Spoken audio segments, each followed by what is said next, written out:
What's going on, my bro? Welcome back. Over the weekend I took what I like to call a soul break, and if that sounds gay to you, then fuck you, leave right now. A soul break, I'll define it quickly. What I think a soul break is essentially going into nature for about a day or 2 days, just trying to refresh yourself and staying in nature and staying close to, presence and enjoying what it has to offer without having to overstimulate yourself. It's a soul break, giving your soul a fucking break from all this stimuli in the real modern world currently. And essentially I told him first thing, like, he's from Germany, right? And I told him straight up, mate, you are not fucking Australian if we do not go into nature without shoes on, right? You have to go barefoot, right? And then I told him, like, you think our ancestors walked in the bush fucking with shoes on? No, dude, they went barefoot. They were fucking animals. They were fucking fearless men, right? They walked barefoot. So I convinced him to take his shoes off and we fucking took this track that looked, dude, it looked so dodgy from the start. It looked so dodgy. I knew, he knew, but I'm like, hey, it's there. And he led, he like full went in first, right? So I'm like, it's not my fault. Anyway, we're walking this track, right? It's cool. And then it starts to get more narrow and bushier, a lot of trees, a lot of grass and shrubs and stuff. Then it gets to wet on the side of the cliff with like fallen trees and spider webs everywhere, and we're stepping on God knows what, and constantly my mate's like, he's from Germany and he's like, oh, snakes and spiders and stuff, and I'm like, oh mate, she'll be right, don't worry about it, Bob's your uncle, it's all good, whatever. And we're walking and going through all this fucking trouble barefoot, right? But we ended up nowhere. Like, the trail was fucking closed. It was a drop off to a cliff. I don't even know who came up with this road idea. Maybe I didn't see the end of the track, and I think that was the most likely reason. I just didn't see where to go next because it was just so overgrown, and God knows I'd be stepping into a snake or some undiscovered alien species, and I'm dead right there and there.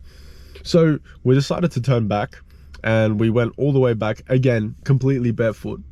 But there was this essence of fearlessness, because yes, we were barefoot, we had shorts on, it was a sunny weather, snakes, spiders, insects, we're stepping on different shit, we're going off track, one wrong step and you're completely fucked. There was a sense of going back to our tribal times. There was a sense of feeling primitive and primal again. We were shirtless in the sun, walking through the bush, barefoot, hunting, looking for something. It felt really good. It took me away from the thoughts of modern society and the desires of watching Netflix, for example, or, laying down and doing this and that, watching a TV show, yay, watching my anime on my laptop. I couldn't think of anything worse to do with my life than watch fucking TV, right? When you can go into the bush barefoot and feel like your primal ancestors again.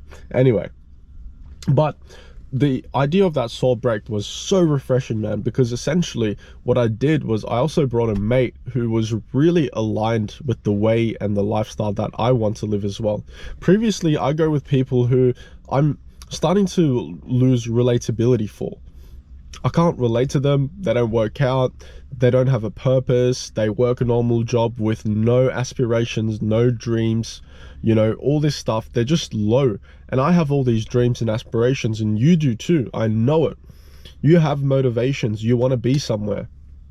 And when I brought this friend of mine who also wanted to be somewhere, who was into health, who was fitter than me, who was bigger than me, who was more present than me, somebody who was better than me, essentially, in terms of skill, right? Not in terms of human value, brother, come on, man. But in terms of skill, he had developed longer than me. And it was such a good energy trade-off because I could learn from him. His energy was great. We were meditating, we went to the waterfall, meditated under the fucking waterfall, had such a blast, talking to girls, talking to people, meeting different people, walking around, listening to music. Dude, it's such a great time. But what I'm trying to get at the point of this video is, brother, your life will change. Even your fucking day will change for the better if you can just find a mate that's aligned with you and your purpose. And you can also take soul breaks regularly. It doesn't have to be what I did, where I went to the bush, we went around, did a camping overnight, and then woke up the next day, spent the rest of the day in the waterfall, went home. It doesn't have to be as busy as mine. Bro, it can be as small as 3 hours, go to your local park, take some trail, go deep into the bush, right? And then just find a place that's quiet and meditate and sit with yourself. Journal, bring a mate, bring a friend, do this with, you know, meditate together. Set intentions together, you know, work out together, do all of this together, ground yourself together. Later on, I'm about to just go to that little park in the distance and ground myself on the grass in the sun. I'm gonna take my shirt off, take my shoes off, and just do some movement, get some sunshine in, breathe. But you know what? How much better would it be if I could do this with a mate who was also aligned with me and my purpose, and who wanted to do it together? That right there is a soul break. It's giving your soul a break from all this stimuli, all this distraction, all this dopamine that's in your life, and bringing you back to your conscious, your present, true self. And that's the idea of a soul break. Hope you took some value from this, man. If you can adapt, and if you can, you know, afford to put soul breaks as a regular thing in your schedule, I'll be talking more about this in the future, because I'm really, really into this. Like, I want to do more of this shit, you know? Like, dude, yesterday I had a thought. We were like on the road coming back home from, you know, the massive adventure that we had. And I thought, you know what, bro, I am going to get to a point where I don't have to go back. In 2 years' time, I will be at a point where if I choose to stay, I can, because I don't have a job to go back to. I don't have any responsibilities to go back to. I can make money online. Dude, if I want to stay, I will stay. If I want to say, you know what, I feel like driving 5 hours fucking north, going into the middle of nowhere, taking my time and finding this campsite, I can, because there's nothing holding me back. Now that's a fucking soul break, bro. There is nothing holding you back, and you are just adventure, free spirit. How amazing would that be, man? Fuck yeah. Brother, keep doing the work. We are gonna get there. We're all gonna do it together. I showed up today, and I hope you did too. Man, having that choice of saying, you know what, I'm gonna extend my holiday just because I can, and I don't have anything to go back to, and I make my money online, and I can do my work right here, right now. Oh my God. That is what I want to achieve, and I hope you have already achieved it and are working hard to achieve it, my brother. Much love to you. See you next time.